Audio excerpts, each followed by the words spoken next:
ഒരിക്കൽ കര കടലിനോട് ചോദിച്ചു, സ്വന്തമാക്കാൻ കഴിയില്ലെന്നറിഞ്ഞിട്ടും എന്തിനാ നീ എന്നെ ഇങ്ങനെ സ്നേഹിക്കുന്നത്? കടൽ നിശബ്ദമായി പുഞ്ചിരിച്ചു. അവൻ്റെ തരംഗങ്ങൾ അപ്പോഴും കരയെ തഴുകി. അവ വീണ്ടും വീണ്ടും തിരികെ പോകുമ്പോഴും അത് പരാതിപ്പെട്ടില്ല. കാരണം സ്നേഹമെന്നത് കൈവശം വെക്കലല്ല, സ്വന്തമാക്കലുമല്ല, ബന്ധിച്ചു നിർത്തലുമല്ല.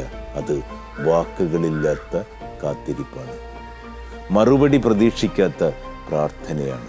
ഹൃദയം പൊട്ടിയാലും പുഞ്ചിരിയോടെ മാറി നിൽക്കാനുള്ള മനസ്സിൻ്റെ സൗമ്യതയാണ്. ചിലരെ വിട്ടയക്കുമ്പോൾ ഹൃദയം നനയുമെങ്കിലും ആ കണ്ണുനീർ പോലും സ്നേഹത്തിൻ്റെ തെളിവായിരിക്കും. സ്വന്തമാക്കാൻ കഴിയാത്തതിനെ സ്നേഹിക്കാൻ പഠിച്ചവരാണ് അതിൻ്റെ അർത്ഥമറിയുന്നവർ. ചില സ്നേഹങ്ങൾ ജീവിതം മുഴുവൻ കൂടെ നടക്കില്ല. അത് എക്കാലത്തും നമ്മുടെ ഉള്ളിൽ നിശബ്ദമായി ജീവിച്ചുകൊണ്ടിരിക്കും.